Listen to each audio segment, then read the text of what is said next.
Clearing in the Sky by Jess Stewart. Clearing means खेत clear करना, साफ करना, साफ किया हुआ खित्ता, साफ की हुई जगह। वो क्या मतलब है कि खेत को पहले साफ किया जाता है, फिर उसको हमवार किया जाता है, फिर उसको नरम किया जाता है और फिर वहाँ पे हल जोत के वहाँ पे बीज डाल के और फसल लगाई जाती है। तो क्लियर का मतलब है कि उसको साफ हमवार करना, खेत का वर्ड यूज होता है। इन द स्काई आसमान पे, लेकिन आसमान पे तो खेत नहीं होते। तो क्लियरिंग इन द स्काई से मतलब क्या, स्काई मीन्स बुलंदी, तो क्लियरिंग इन द स्काई बुलंदी पे खेत, एक बुलंद जगह पे खेत तैयार करना,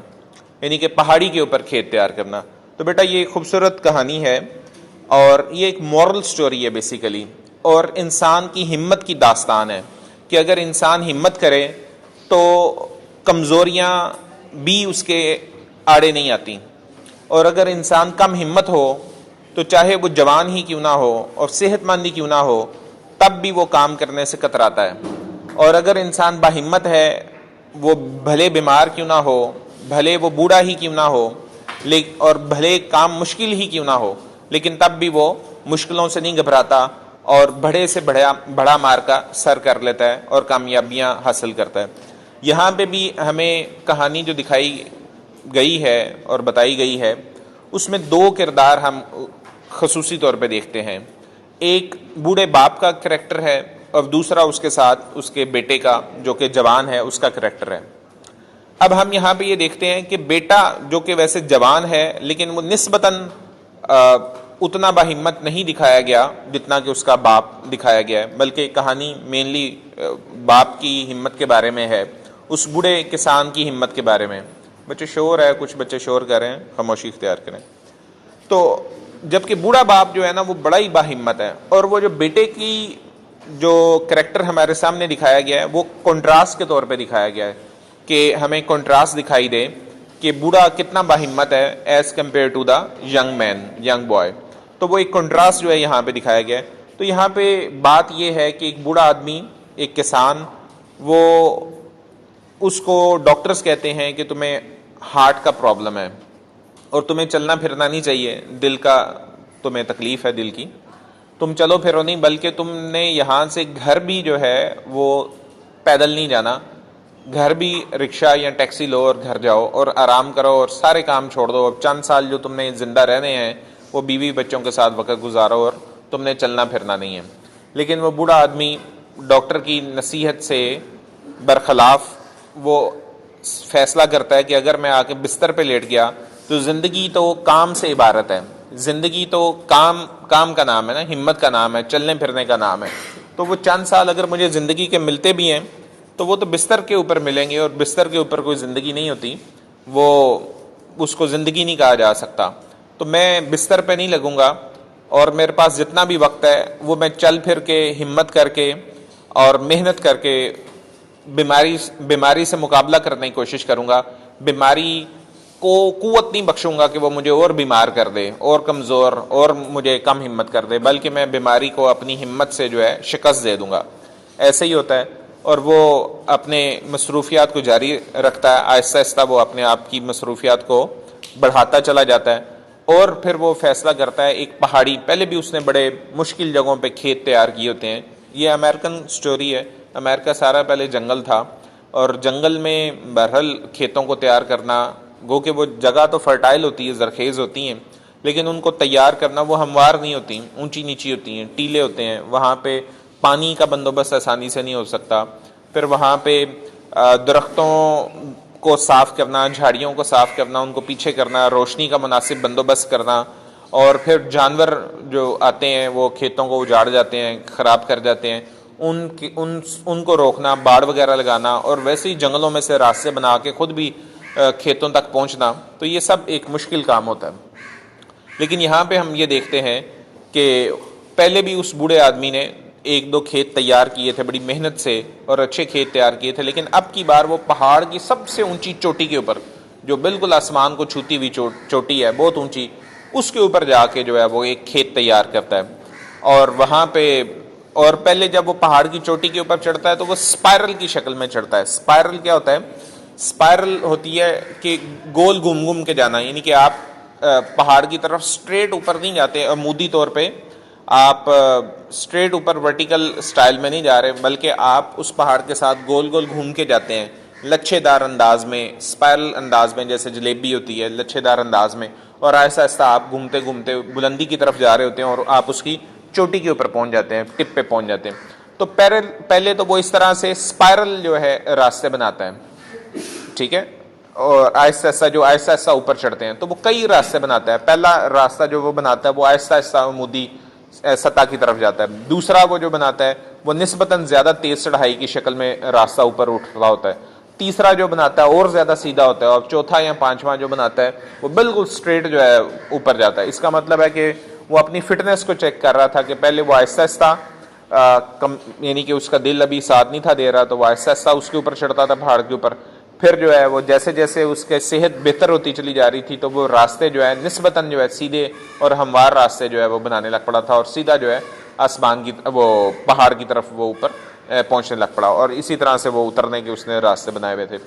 तो अब एक दिन वो अपने बेटे को भी जो है वो खेत दिखाने के लिए देख के जाता है, और बेटा बहुत ही हैरान होता है कि ये इतना मुश्किल काम जो कि उसके बाप ने करके दिखाया। तो ये सारी स्टोरी का बैकग्राउंड है, ठीक है। तो इसी स्टोरी को अब हम कंटिन्यू करने लगे हैं, तो देखें जी।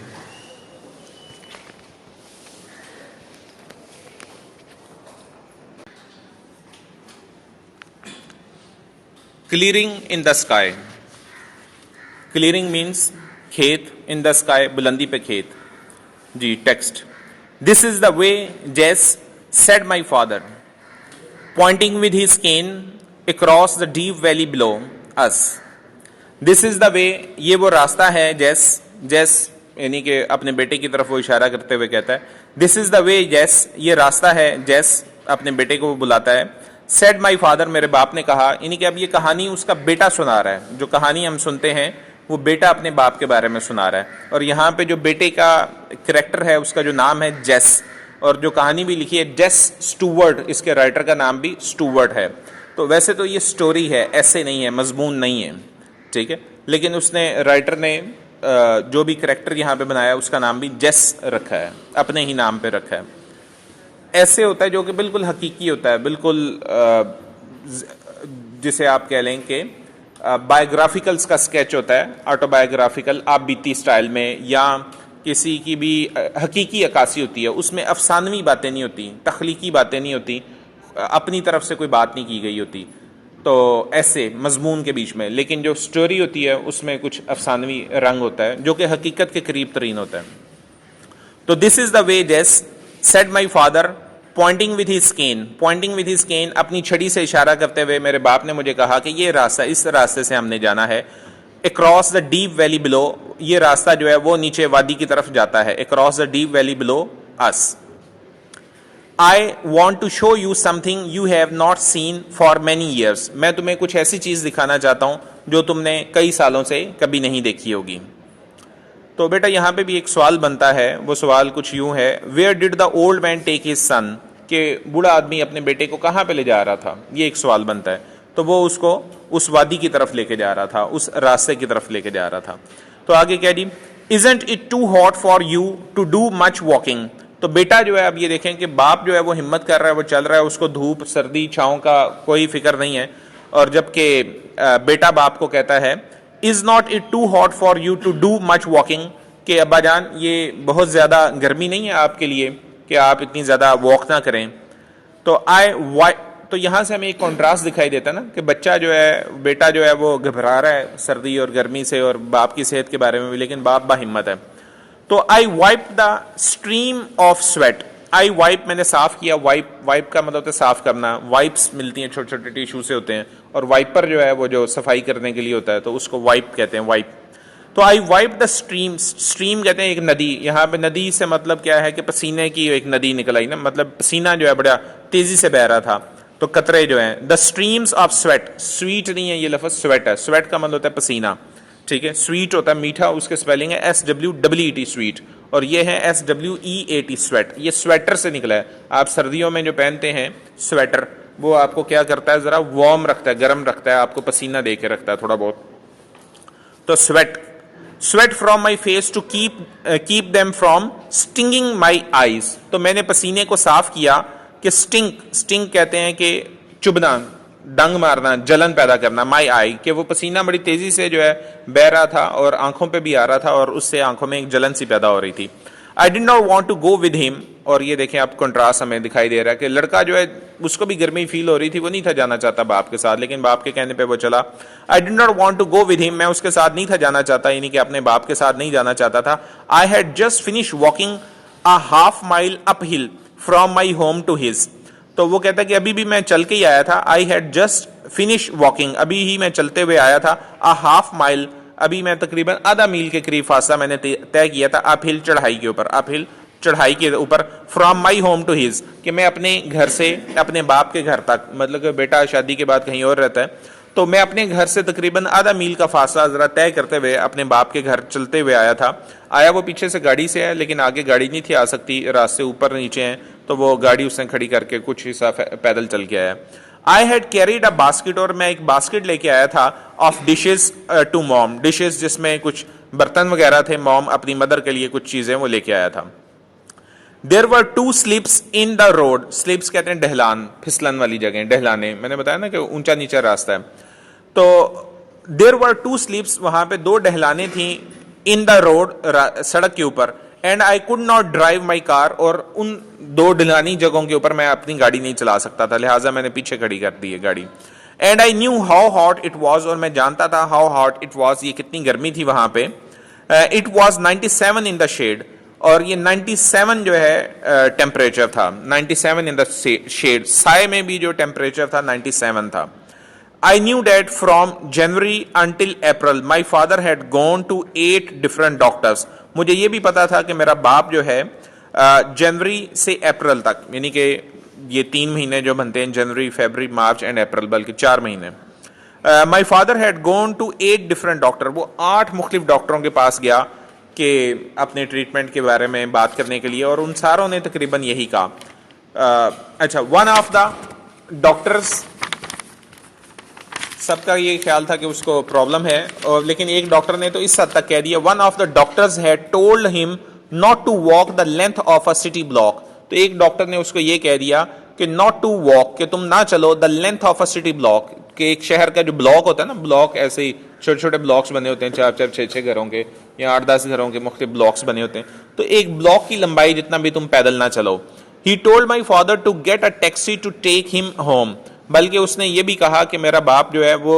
घर भी पैदल ना जाए, बल्कि वो एक टैक्सी ले और टैक्सी के ऊपर घर जाए। But my father walked home 5 miles across the mountain, लेकिन मेरे बाप ने इस चीज की परवाह नहीं की, वो 5 मील चलता हुआ आया अक्रॉस द माउंटेन, पहाड़ी को पार करते हुए, एंड टोल्ड माई मॉम, और मेरी माँ को बताया what the doctor had said, के डॉक्टर ने क्या बताया था। ठीक, 40 years ago a doctor had told him the same thing, और 40 साल पहले भी उसको डॉक्टर ने यही बात बताई थी, यानी कि उसको ये दिल का प्रॉब्लम कोई आज उस वक्त नहीं हुआ और वो चल के नहीं आ गया, 40 साल पहले भी उसको कुछ जो है इस तरह से सेहत के मसाइल का सामना था। 40 साल पहले भी डॉक्टर ने उसको कहा था कि बाबा वो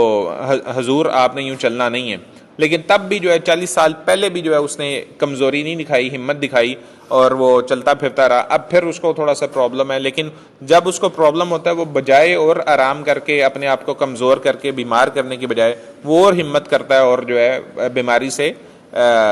मुकाबला करता है। 40 years ago our doctor had told him the same thing, 40 साल पहले भी यही बात उसको बताई थी। and he had lived to raise a family of 5 children, and he had lived to raise, और मेरा बाप जो जिंदा रहा और उसने रेस परवान चढ़ाई, परविश की, a family of 5 children, तो वो 40 साल के बीच में बल्कि उसने 5 बच्चों को मतलब परवान भी चढ़ाया, 5 बच्चे भी हुए उसके और परवान भी चढ़ाया। he had done as much hard work in those years as any man, तो वो उन सारे सालों में जब डॉक्टर ने उसको मना किया हुआ था वो इतना ही सख्त काम करता रहा, मेहनत करता रहा जितना कि कोई भी आदमी कर सकता है। I could not protest to him now, अब मेरा बाप मुझे उसने कहा कि चलो मेरे साथ चलो, तो मैं जाना तो नहीं था चाहता, लेकिन मैं प्रोटेस्ट कहते हैं एहतजाज, मैं एहतजाज ना कर पाया और मैं रोक ना सका बाप को, मुझे जाना पड़ा। I could not protest to him now, he had made up his mind, और जब मेरा बाप कोई जहन बना लेता है, when he when he made up his mind to do a thing, जब भी वो जहन बना लेता है कोई भी एक काम करने का, he would do it, वो काम करके छोड़ता है, if he had to crawl, चाहे उसको जो है रेंगते हुए वो काम क्यों ना करना पड़े। मतलब है कि इतना बंदा थक जाए कि रेंगना पड़े तो वो रेंगते हुए भी वो काम करके छोड़ेगा जब वो, तो यही उसकी असल में जो थी ना विल पावर, उसका जो इरादा था, उसकी जो हिम्मत थी, तो यही उसकी असल ताकत थी। He did not care if it was 97 in the shade or 16 below zero, वो परवाह नहीं था करता कि गर्मी जो है 97 डिग्री तक जा रही है और या जो है सर्दी जो है बिलो जीरो 16 है, यानी कि 16 से भी कम सर्दी है। वो परवाह सर्दी और गर्मी की परवाह किए वो काम करता था। I wiped more sweat from my face, मैंने अपने चेहरे से पसीना साफ किया। As I followed him down the little path between the pasture, और मैंने उसको फॉलो किया डाउन द लिटिल पाथ, उस छोटे से तंग से रास्ते के ऊपर, बिटवीन द पास्चर जो कि चरागाह की तरफ जाता था, एंड द मेडोज पास, और नीचे जो है सब्जाजार की तरफ जो रास्ता जा रहा था, चरागाह की तरफ, और जो है सब्जाजार की तरफ जो रास्ता गुजरता था, मैं उस रास्ते पे अपने बाप के साथ चल पड़ा। Suddenly he stop at the edge of a meadow, अचानक जो है सडनली ही स्टॉप, वो रुका, at the edge of the meadow, वो एक मेडो एक सब्जाजार यानी कि एक सब्जे वाली जगह, ठीक है, एक बागीचा सा, तो बागीचा तो नहीं कह सकते, एक खेत सा कह लें। तो he stop at the edge of a meadow, took his pocket knife, उसने जो है अपने जेब से एक चाकू निकाला फ्रॉम हिज पॉकेट से, and cut a wisp of अल्फाल्फा, विस्प कहते हैं एक टहनी सी, एक टहनी उसने काटी। अल्फाल्फा जो है एक पौधे का नाम है, अल्फाल्फा, तो उसने एक पौधे की एक टहनी काटी। He held it up between him and the sun, और उसको छतरी के तौर पे पकड़ लिया और अपने और सूरज के बीच में यानी कि थाम लिया कि सूरज की रोशनी उसके ऊपर ना पड़े, यानी कि इस तरह से उसने छतरी बना ली। लुक एट दिस जेस, और उसने कहा कि देखो इसको। ही ब्रैग्ड, उसने जैसे शेखी बखेरते हुए, यानी कि एक फखरी अंदाज से, शेखी बखेरना ये असल मतलब होता है ब्रैग का, लेकिन यहाँ पे फखरी अंदाज से कहा। He brag, did you ever see better अल्फाल्फा grow out of the earth, क्या तुमने इससे बेहतर जो अल्फाल्फा का दरख्त जो है खिला हुआ या उगा हुआ देखा है? तो वो मतलब है कि वो जिस दरख्त की उसने टहनी काटी वो एक अच्छा जो है खिला हुआ घना दरख्त था। दरख्तों का पता चल जाता है कि कौन जो है एक अच्छा सेहतमंद दरख्त है जिसकी घना होता है और जो कमजोर होता है वो बिल्कुल झड़ा हुआ होता है। तो उसने कहा कि क्या तुमने इससे बेहतर जो अल्फाल्फा का दरख्त देखा है? यहाँ पे ले ली यहाँ तक। तो बेटा यहाँ तक अभी ना 7 क्वेश्चन बन गए, ये साथ साथ लिखे हुए हैं, 7 क्वेश्चन आ गए हैं, ये छोटे छोटे सवाल हैं।